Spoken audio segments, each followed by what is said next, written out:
Mai Guru Kabungaidze, mai Mufundisi Marangi pamwe na mai nini wedu nemhuri dzedu dzese ndinokuchingamidza mwese muzita raMambo Jesu. Ameni. Ameni we. Ari kufara kuti ndauya kuchechi Weverton. You are so beautiful. Wadikani we tiri kutenda Mwari zvakanyanya. Kusanganiswa munguva yekunamata Mwari pamusoro Reverend Kabungaidze pamwe chete namama. Ndichikutendai kundondibvumidzawo kumbomira pano panzvimbo yenyu mubasa renyu remakatuma ndiBishop. Mwari wekudenga ngaakudzwe. Tiri kufara nekutenda zvakanyanya. Hanzi ndi Reverend Kabungaidze, uyai mumbozwawo masoko ekumusha. Akawa nemunhu wakabve kumusha. Mbondiwevhera munhu wakabve kumusha. Ndauya nemasoko ekumusha.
Baba na mai wa Kristo mugasi mugaya na baba mintinashi.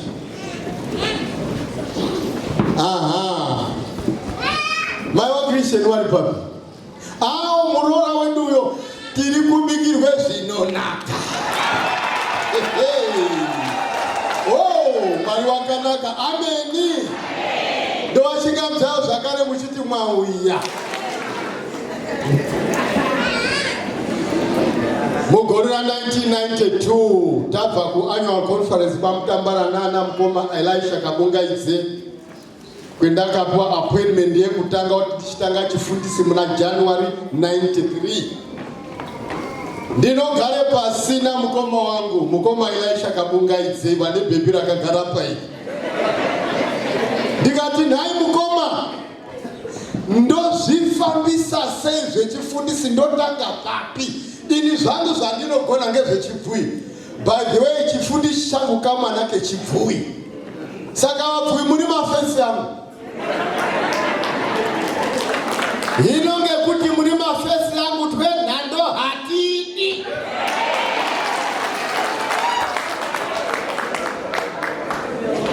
Ndokubva wandichuna mukoma Elisha Kabungaidze.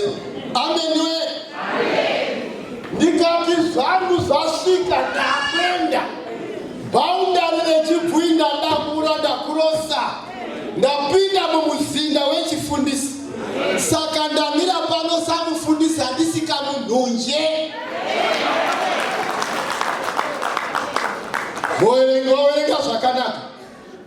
ndine musoro weshoko we2 words. Mazwi mairi ari nhungamiri yedu anoti makomborero ngeako. Taona munhu ari pautipa. Makomborero ngeako. Jehovha Mwari vanoti zvimwe zvese tasika pane chasara. Nyota yaMwari yezviro zvakasikwa ari kuone nzou nemagungwa enyu aya hazvina kugutse nyota yaMwari. Uyezve pakusika kwakaita zvimwe zvese Mwari wanga ari papractice asvika paclimax yekugona kusika. Ndo paanoti ngatichisika munhu mufananidzo wedu. Taura ripo kuti Samari takasikwa ngenyanzvi. Mutaure takasikwa ngenyanzvi. Takasikwa ngenyanzvi. Ngatisike munhu mumufananidzo wedu. Akafanana nesu, akatodzana nesu. Ukaona nemhino yakatsvukira nematama akanaka kufanana naMwari. Ukaona munhu ane rudo ari so caring kufanana naMwari. Ukaona munhu asingarari ngekushanda kufanana naMwari, because God is not lazy. Akaita sesu. Ukaone munhu anokrosa Limpopo kuya South Africa koshanda kuti upenyu hwende pakanaka kufanana naMwari, ngoti Mwari wakarongeka. Munhu yasikwa akafanana naMwari uyo wapinda munendiro twake. Nyoka inosvika kuna mbuya Eva, naimwi mbuya Eva, ndizvo here kuti mukadye mucherewo imini munozaziva zviro zvese? Vakazi nyaya ino yakazi hatifani kudya. Vakazi kunyepa, mbotesta uzwe. Hameno kuti nyoka yanga ichine maoko here, kuti ive yakakaya here kupa Eva, we don't know. Waro rinoti Eva wakandya, akandya, wadya wakazwe kunakazi. Ndichataurira hedhi yauya kuti ndingatirye muchero haubviri. Chakasikwa chakafanana naMwari chakarasika pamafungire nematorero ezviro. Mbuya Eva waifana. Nyaya yemataura ndaizwa, asi nyaya yapo yayekuti mirirai baba Adhamu vauye. Kana vauya baba Adhamu, imimi baba nyoka na baba Adhamu nenini Eva toende koite meeting na Mwari kuti Mwari chinjai constitution yemakatipa.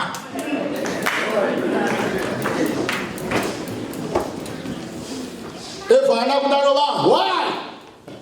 Kana diapori auya mupenyu kodhistepa dzese apenyu dzeuchene unovhara anokusira batsika bhatsike kuti utadze.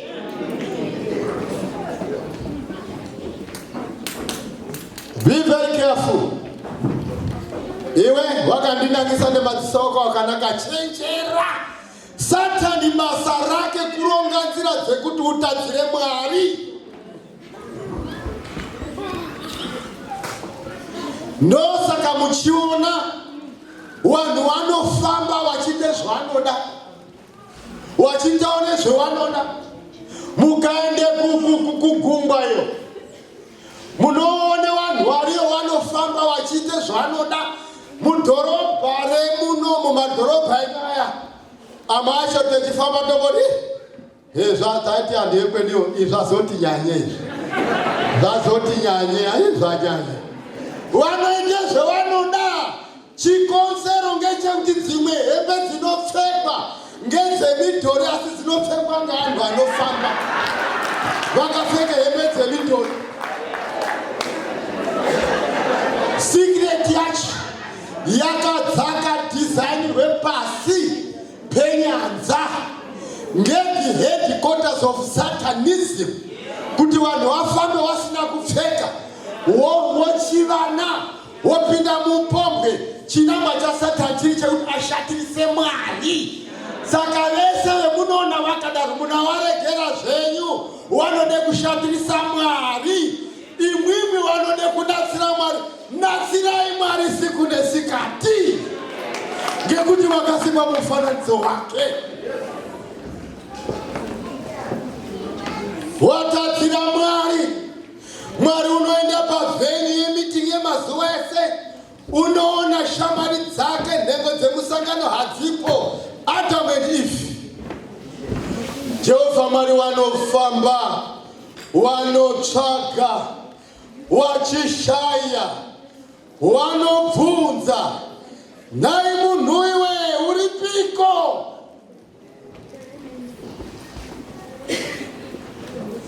Mwarimini mubazi wemoyo wangu daka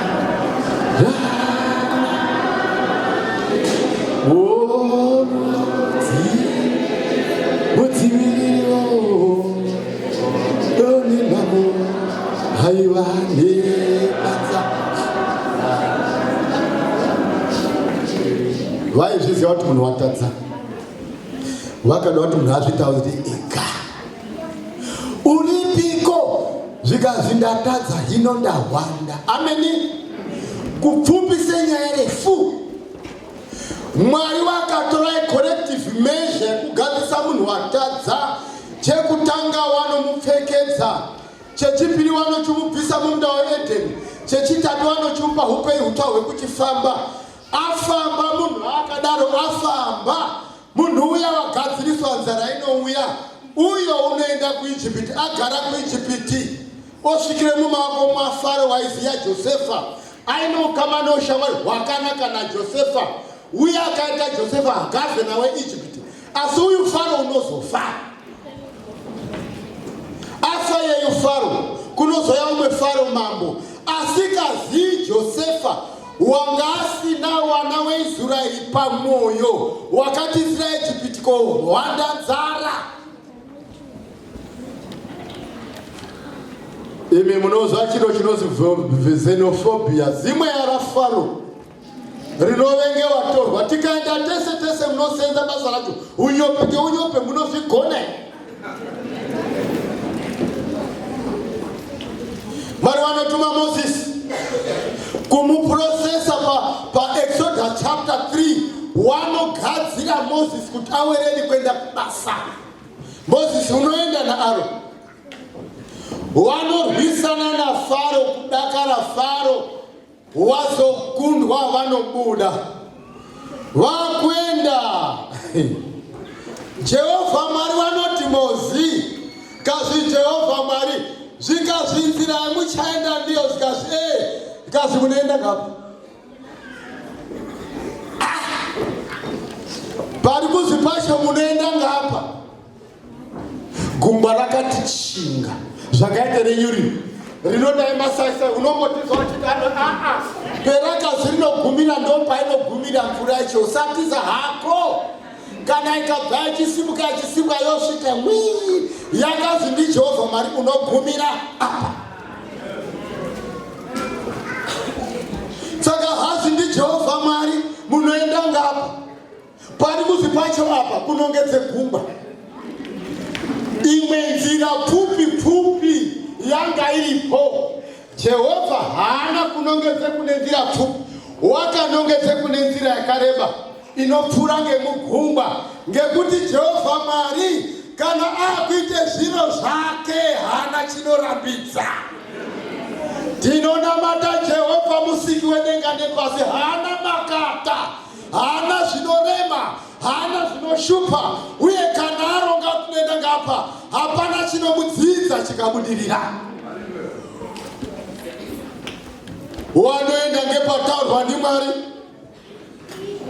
Moses unoti wana weIsraeri checheche, hambai toenda ngepi mudharamozi? Ngeapa.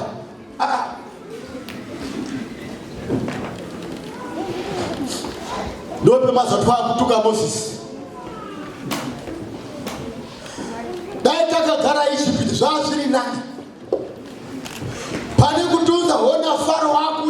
iyo mabhiza afara gagada kuya ona machiche vaita Moses unoti ndee kunangise mabhiza afara unoti Mari mimi mubazi o kudaka rana imimi muzi o mune namo jenemba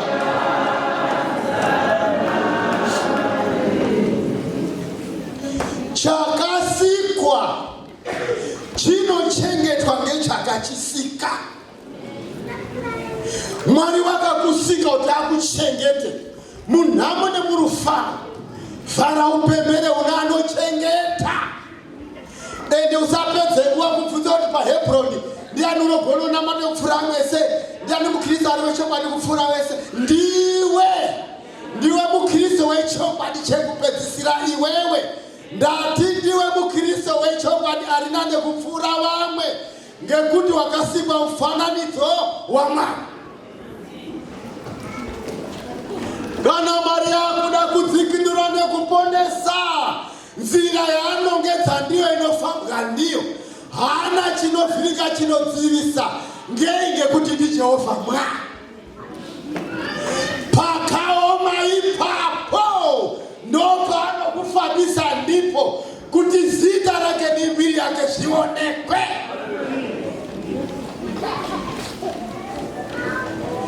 Kuzingaira mafaro wakamukandirwe nhunzi, akakandirwe matachi, akakandirwe mamota, akakandirwe ropa, Ijipiti kazara. Hana kudzidza chiro kuti Mwari werudzi harwiswi, hamuniririba. Moses anochinzi Moses ndopa munoenda ndipo ipo papa kunongedze mungazikati alright. Kunga Moses ari kuti Jehovha baba ndazwa, asi highway yacho ichagadzirwa apa pamusoro pegungwa apa, commissionary car yekugadzira yacho zikazi ndi Jehovha Mwari.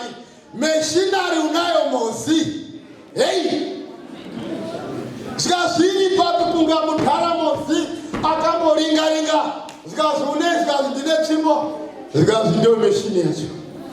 Amen we. Amen. Mwari anoshamisa. Anoita zviro zviri extraordinary.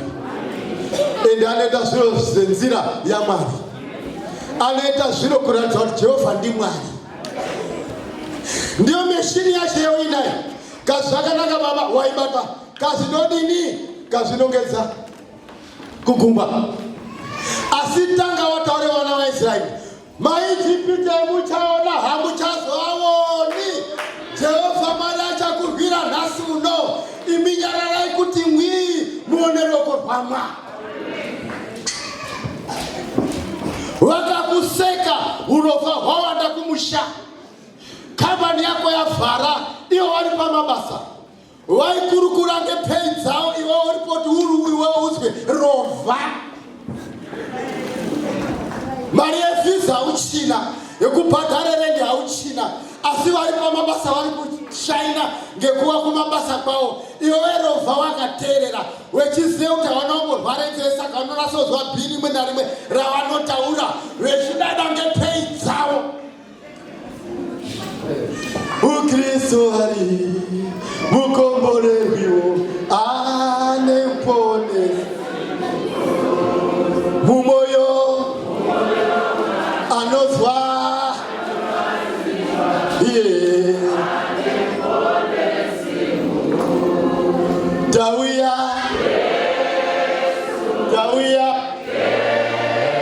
Timambo Zvinota Jehovha ngezvekuti nguva yekudzikinura, yekuponesa chashupika, yekurerutsira charemerwa ikanga yasvika. Anosarudza the right candidates to participate.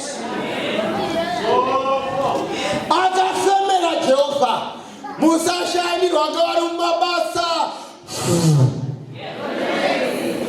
Cross Limpopo. Amen.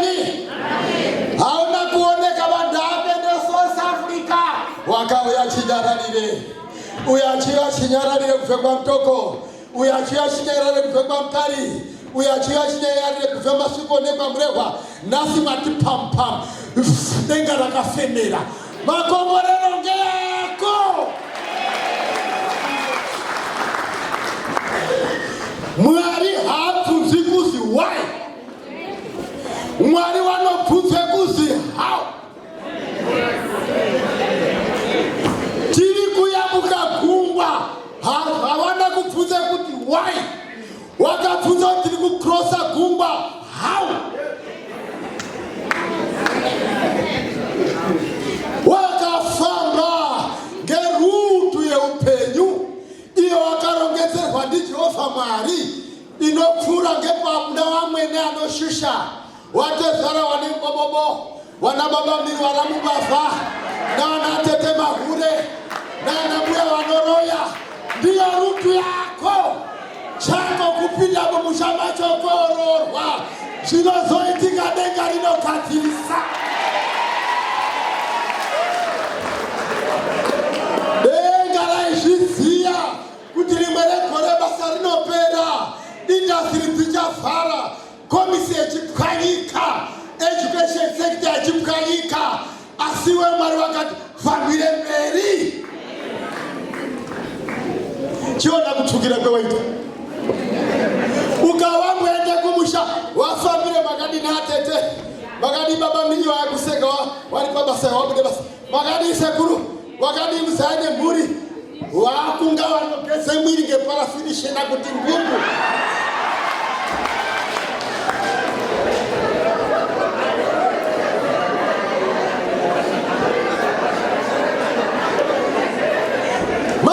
Makomborero ngeako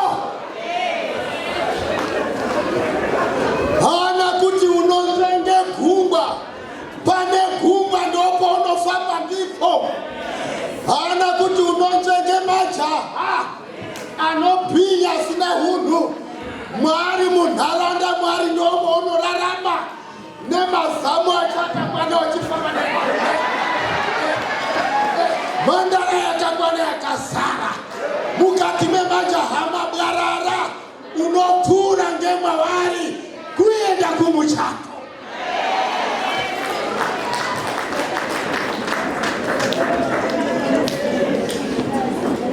Marriage yakaparara, wakabatsira kuiparadza vacho ndo wakakuseka, denga rozarura mukana, ukaende kuCape Town hamu yapera, wapa basa iwe, ganda rako rechibarirwe radzoka.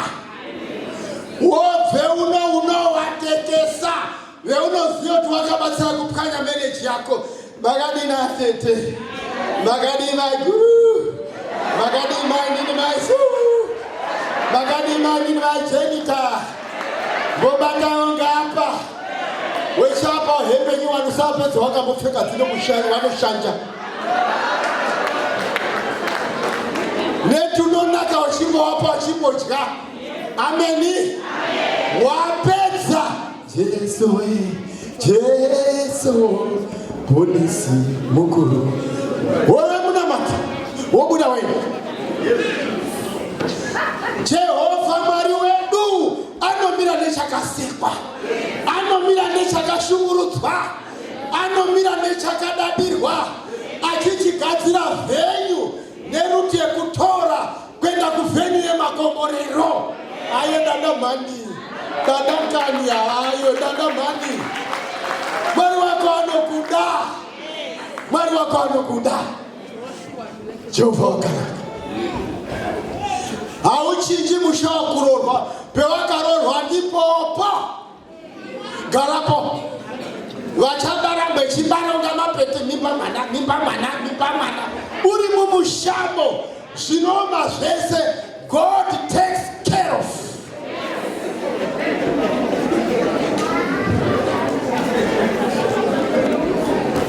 Ugone wende rwakafamba vanhu ava. Wana baba kuna maiguka bungaidza. Rimwe regore wari pana Zuze uko. Kufamba kwanetsa. Wari pana Gure kuna naye Asura. Murume mukuru kufamba kwanetsa basa unoda. ende wanga wachine makore mashoma wapinda muchifundisi rimwe nezuva dzaro ngasangano ana Marange uya tobataina sawapfuiko batsira mkomo wendo tiri kunamata tizoona udududu wasvika mufundisi bhasikoro rekufambisa museketi Jesu we Jesu honesi ini naReverend Kabungaidze takabvekwe taisenza kune mari zhinji asi kudaidzwa kwanga kwawanda takasiya mabasa tikauya kubasa raMwari. Pana Jehova hatibvi.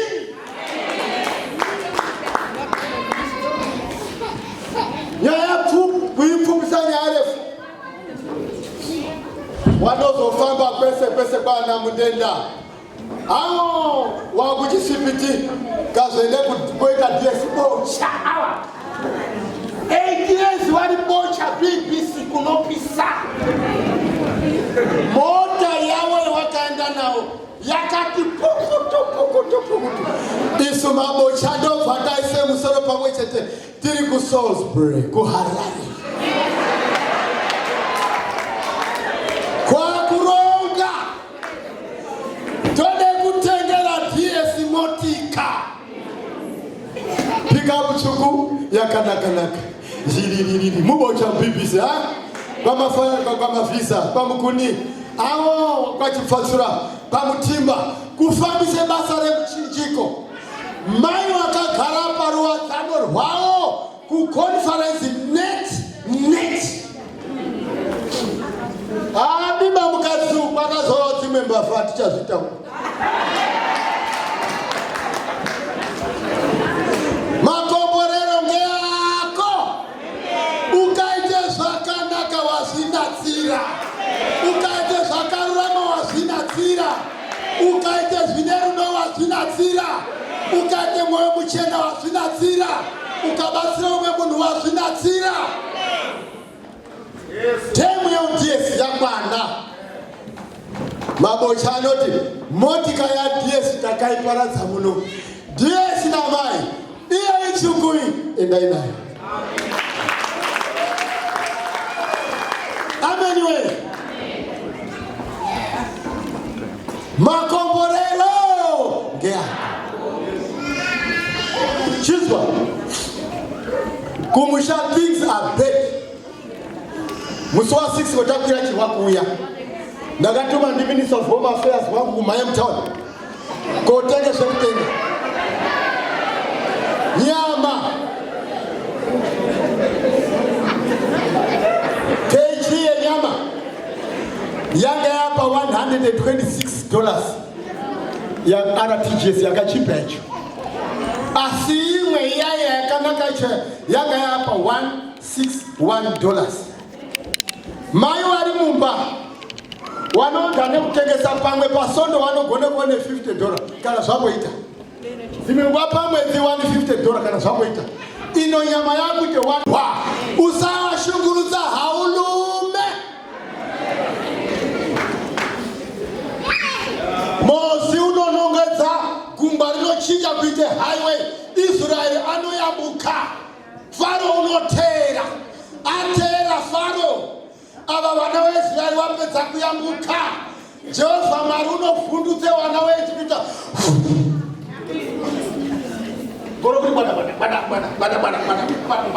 zvikazi ndi Jehovha Mwari mozi chakamise gungwa chikagadzire highway ngachinyunguruse gungwa nongedzazve ndepwata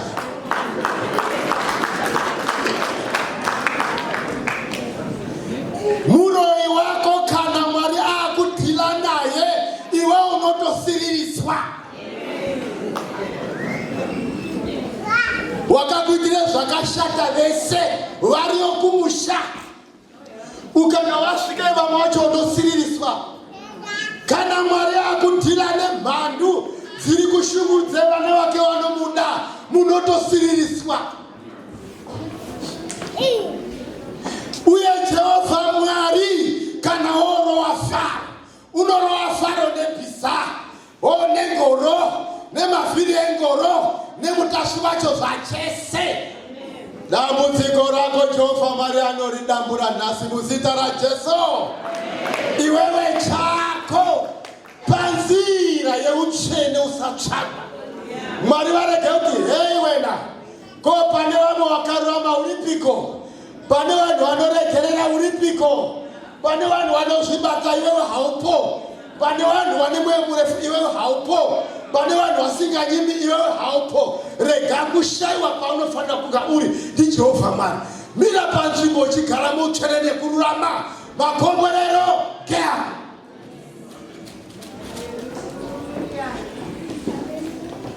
Rega kuti nyika inotsvinyira vanhu iwe utsvinyira vanhu. Chengeta vabereki, chengeta hama dzako. Kochera chechi makomborero ngao. Zvimwe hazvidi kutsanya, hazvidi kunamata. Kundopa Mwari chegumi chavo wakanyarara, watopa munamato wakakura. The rest God will deal with. Gungwa raityise vana vaIsraeri harityisi Mwari. Dambudziko rako rinovhundutsa iwewe, harivhundutsi Mwari. Machallenges ako ese anovhundutsa iwewe, haavhundutsi Mwari. Saka peta kunamata tiri kunamata tiri. Nekudaro Mwari rerutsirai mitoro yake. Ndikuti kama Mwari mukarekera anende kupi? Kuya kausa Jesu kuna Mwari. Ameni. Kuya kuna Mwari. Nguva yese mangwana nese ugadzira. Kuya pamberi paMwari. Mwari wakanunura Israeli. Anokununura nhasi paHebhroni pano. Nhamo dzako dzese Jehovha Mwari takes care of. Mununuri murwiri mubatsiri. Iwewe hapana akakupfuura. Ndiwe mukristo chaiye. Mira panzvimbo yeutsvene nekurama. Minamato ako Mwari vanozwa. Simuka tinamati.